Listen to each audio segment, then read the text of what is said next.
My second. This will be my second. About time for me to get on, ain't it? Yeah, right. What does it mean to you to be back here and still be the face of NC State's defense? Yeah, I mean, it's awesome. I mean, now looking back on the decision, I'm glad that I made the decision I made just with the way it's worked out, the way that, I mean, I'm super excited about this season. Just getting a chance to be always been a leader on the team, but vocal. Isaiah and Drake being gone, somebody had to step up into that role. So just getting out of my comfort zone in that aspect and just trying to lead this defense to the very end. What kind of things went into the decision to come back? One of the main things was just the goals that I had set out for myself personally as well as the team when I got here in 2018, and I feel like we've been so close for so long. I just finally want to reach those goals, and then also just being able to have 2 healthy years put together helped me put me in the best situation for the next level. You mentioned how much speed work has been done on this team this offseason. I know your role has been up in high school. How does your personal work kind of help you maintain your health even within the system? Yeah, I've kind of learned. So, I think a lot of my problems was, you guys know how I play. It's hair on fire all the time, and then just growing up the way I did, I kind of grew up if something hurts, just get over it, But over these last few years, I've really understood the importance of nutrition, the importance of prehab and rehab, and just really almost falling in love with that stuff more so than working out, just to stay healthy. Because I finally last year, played 11 of the 12 games, I think. So just figuring out what it takes to play all 12 games and be healthy all 12 games. How does the offense look different this year so far than it did a year ago? Yeah, it's a completely different world, which is kind of sad to say considering some of the people that we had on that offense last year. But Coach and I is they're not feeding y'all a bunch of BS. I've played a lot of ball, and he is one of the most creative offensive coordinators I've ever seen. Going against that all spring ball, I lost probably got a bald spot back here from it, but it was just tough. And then bringing him in, someone that knew that offense as well as Coach and I does. It couldn't have been a better fit in the way that they came in. And it's great for our defense because we've been going against the same offense for years now. So having to go against something different and acting like it's a Saturday just because of how crazy that offense is, it's helping us so much. You've been around long enough to know the whole law of the wolf thing. Yeah. When the expectations are highest, that's when kind of things seem to go well, but the opposite is true. The expectations don't seem to be anywhere near as high as they were last year. Right. Not necessarily from you, but from the outside. Does that kind of take some pressure off you and let you be a little bit more free? Yeah, we're NC State. No one's ever gonna give us the crown. You kind of got to earn it. But last year was different, right? We did have a lot of hype or buzz going into the season or whatever. But I think that Coach Dorn and those guys over there do a really good job of just letting it be known that none of that matters, right? You have to win the games for any of this to happen. You have to go out every game, and if you want that hype to become real, if you want any of that to become real, you have to win all those games, and we just haven't done that yet. So we kind of just, whether it's good or bad, we kind of just throw it out the window. You've been around Coach Dorn for a long time. To see this offense and to know the way he likes to coach football, are you sure? Are you sure Coach Dorn is going to turn the keys over to this offense? He definitely is a defensive-minded guy, right? That loves, controlling the clock.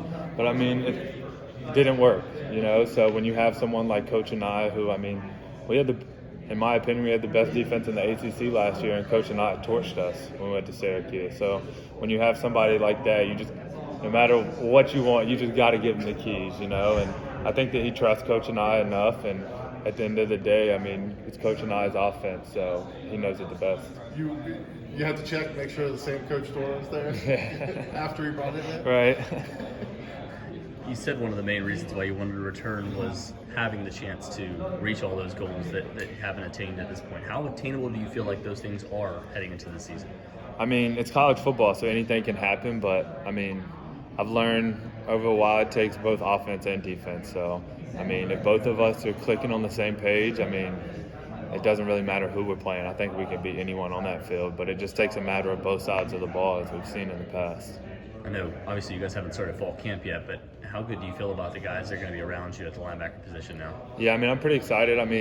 obviously I'm going to miss Drake and Zay just because, I mean, been playing ball together since 2019, you know, which sounds crazy to think about. But, I mean, the guys that are there, they've all played. We've all been, me, Drake, and Zay have all been hurt at a time before, and these guys had to play. I mean, it's not like we're talking about freshmen or sophomores. Because of COVID, these guys are juniors, seniors with 3 years of eligibility left. So it's not like we're just about to be throwing 17, 18-year-old kids out into the fire. They're going to have some experience behind them. From a player's perspective, what is it like to be coached by Coach Gibson? Oh, it's one of the best things when our defensive coordinator, and this is no knock on the older defensive coordinator, but when Coach Gibson got promoted to that position, I mean, it completely elevated my game. His first season as our defensive coordinator, I mean, we all played lights out. I mean, we went from 4-9 to 8-4 in 1 year. So, I mean, that's a big credit to Coach Gibson, and just having someone like him that brings that energy and that love for the game. It's hard not to give him your all. It's hard, when there's someone that loves the game that much and he shows that every single day. It's hard to go out there on a Saturday and not produce your best or want to play your best. You talked about, Dave Doran allowing Robert and I to kind of take over the offensive side of the football. How much do you feel like, obviously it's been several years now, but how much do you feel like Tony Gibson has kind of allowed you to play freely and allowed the rest of the defense to play freely? Yeah, I mean, one thing about Coach Gibson is to other offenses, our defense is very complicated, but to us it's very simple. So it's just a matter of once you get it flying around, even back when I wasn't too honed in on being the smartest player ever, back in 2020 and stuff, I knew the defense like the back of my hand just because of how great of a teacher he is, as well as how simple he makes his scheme. Peyton, what about the competition in the ACC makes it so exciting? I think me personally, I grew up in North Carolina, so it's one of those things. I really grew up watching. I grew up watching your Florida States, your Clemsons, your Virginia Tech. So when I get to go play those teams, I grew up going to Duke games. That's what we did every Saturday. So just having the opportunity to live out that little kid's dream, playing these teams, and just some of those stadiums it's breathtaking. To this day, it's just everything about the ACC, the feel, the competitiveness about it, it's just absolutely surreal. Did you grow up as a Duke fan or just attainable? Nah, we went to my dad just grew up as a huge Duke fan, Duke basketball. So we had season tickets. We used to go to every Duke home game. So playing at Wallace Wade would be fun this year. I gotta ask, that was the first time I've heard of that, so I didn't know. You're bringing in a lot of experience this year, and of course you've had your bumps in the road. But is there any way that your role on this team, obviously you're going to be one of the leaders on defense, is there any way that your role can expand this year? Yeah, I was just talking in the press conference with Isaiah Levin, who has been our vocal leader, the one on the forefront in front of the camera and stuff. Once he left, it just kind of gave me someone needed to step up and be in that role, someone who's very vocal, and that's the game, obviously I'm still improving my game, but just the leadership aspect has not only changed me as a player, but as a person outside of football, just being able to talk in front of people, actually buying in and understand why leadership matters so much and what leadership means to win, right? And just for the record, you are 100% ready to go. Yeah, yes, sir. How confident are you that you can, just stay healthy this year and having all of the type season? Yeah, I was telling them earlier, I kind of just have fell in love with the process of staying healthy, right? Just understanding what it takes, the nutrition, the prehab, the rehab, and just living in a training room, making sure that everything is ready to go. And then at the end of the day, I can't control any of that, and I'm just going to go out there every single play and play as hard as I can. How has Coach Thunder helped you through that process? Because you mentioned that. Yeah, Coach Thunder is great. He's one of those guys that, if you knock on wood, if you're out for 9 months with an injury, he's not going to let you slack, right? You're going to be working that whole time. And he's someone that's also, he's grown as well. Everything's advancing, and him reading the literature and just understanding what's best for us and changing workouts, changing warm-ups, doing certain things just to improve our body, improve our ligaments, improve our joints. He's a real gift to us. How about the fact that he was an NC State player? Yeah, that helps a lot because his blood is in the bricks, right? He helped build this place. He was a part of a team that went, I think, 11-1, 10-2 or something, and they were ranked very highly. He knows what it takes. He understands why we call ourselves blue collared, because he was on the team that created it. You know, he understands what it takes to get to where we need to go. What made it so difficult for you to want to step into the or to feel natural stepping into the Yeah, I mean, just my whole life. Like, I mean, I grew up in Hillsborough, a very small town, and like when we played sports back in high school, everybody wanted to do right or do their best because it was either that or just go work somewhere, you know.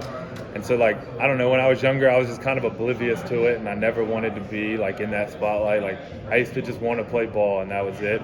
And I never understood that when you get on a team with 120 people from all the way from North Carolina to California to Florida, like there has to be standards, there has to be morals, and there has to be leaders on the team that are leading the team that way. Hey, what is it about Coach Gibson's scheme that puts you in a position to succeed? Well, I mean, his scheme is ridiculously like smart. It's some of his play calling is ridiculous. Like some of the plays that he calls for us, I mean, like if you don't make that play, you shouldn't be in college football. It's how good he is in all seriousness.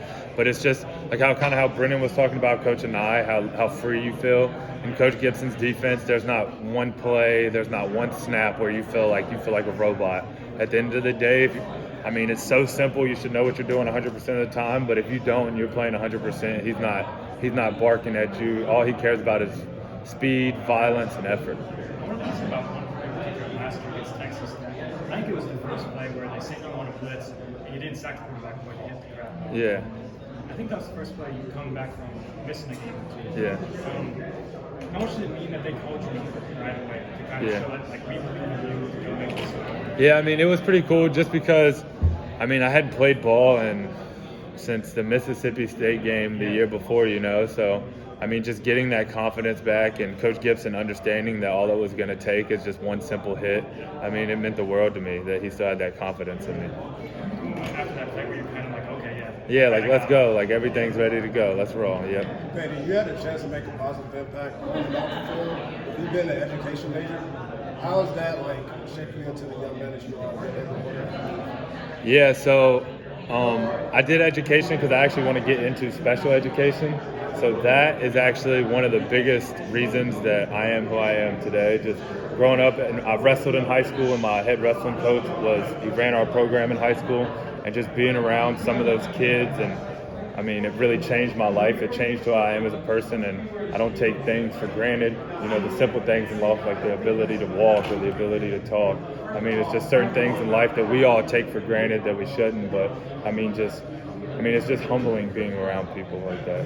You've seen Dave Doran obviously buy into that and things like Gigi's Playhouse. I mean, how unique and how cool has that been to be a part of that as well? Yeah, it's awesome. I mean, he's really instilled, like, coming out of high school, I knew that's what I wanted to do, but I didn't understand, like, how important it was to people. And he's really instilled to us that we have a platform that we're able to use, and some people may never get a chance to even try to play football or do anything. And just taking the time out of your day to say hey, or just taking an hour out of fall camp to put on a victory day can change these kids' lives, not even just their day, change their lives. The teams you've been on here at NC State, it's usually 7, 8, 9-win teams. I don't know if there's an easy answer to this, but how do you kind of work toward the next step of, maybe competing for an ACC championship? Right. Yeah, I mean, I think it just comes down to discipline. I mean, a lot of times, like, last year we lost some games that we shouldn't even come close to losing just due to discipline, like lost to BC last year, and it was just, the defense was just very undisciplined that game. We talk about it all the time within our building, just don't beat ourselves.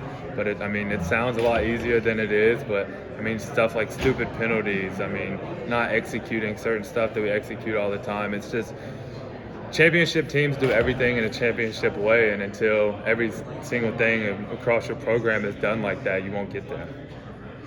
We talked a little bit about the shift to the secondary being, a strong point of this team last season, and most people have expectations of them being one of the best in the ACC this year. Right. How, different has it been to have, that type of defensive backfield behind you? Yeah, it's actually crazy.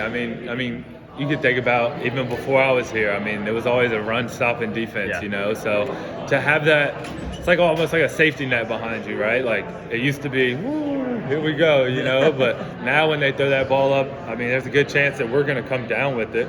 It's just awesome to really be able to focus on the run. and focus on my job rather than what's going on in the post or trying to tell people what to do in the post. Just having that experience is just amazing. And then also just having natural talent like Aiden, you know, just people who are just really good at football. Do you guys feel like as a linebacker core now, you know, for the last couple of years it's been, they're the best linebackers in the ACC, or they're one of the best units. You guys feel like you have something to prove this year now? Yeah, I mean, definitely the guys that are, you know, up and coming, like Devon Betty, Jalen Scott, Caden Fordham. I know they have a lot to prove, but I know how hard they've been training, and I know how excited they are to play, and I'm not worried about it at all. I know that whoever they put out there beside me, we're going to go get it done. What have you seen out of that group that in your life? Yeah, just kind of how Brendan talked about the offense, just the eagerness, right? Just, I mean, they've been here, like Jalen Scott is the same grade as Drake, right? And just, I mean, just waiting patiently, you know, being an amazing teammate, just waiting their turn. I mean, kudos to them for that. I mean, in a time with the transfer portal and stuff like that, I mean, that shows true character. But I think it's just the willingness to finally get out there. You know, been waiting. I mean, it's like they're itching at boards. I can see it. They're just ready to get out in camp and play. And a young guy, Caden Fordham, someone who I'm super excited about. I think he's going to really show out this year. So. Yeah, we haven't really seen him a ton. Can you like describe him as a player? He's like Drake. Okay. He's physical. I mean, athletic. Just a guy who, if you told him to run through that wall, he would. So I'm super excited for him this year. I know you're close with the Kohler family. Yeah, Coleman. Who's the most athletic in the family, and how fearless are they with two brothers being firemen? Yeah, well, the most athletic in the family is Garrett, the oldest one. Coleman. You're up market on this. Coleman Kluwer is going to be the best at a sport because he is a maniac at basketball. Hopefully, he comes to state, but he might be out of that league. But and then Graham was a good athlete, but I mean, they're amazing people, really Christ-driven people, and they've been amazing family friends since I was born. So, yeah. So a lot of time between the two families has been spent over the last 25 years. Yeah, of course. Yeah. Yep. Thank you. Yeah, of course. Would you mind breaking down your injury history a little bit? Not to be negative. Yeah, I can. So I've actually torn my ACL twice. I've done both of my labrums, and then I did my shoulder again, and then that's pretty much it. So just a little bit everywhere, but yeah, I'm good. I'm 100% ready to go. Yep.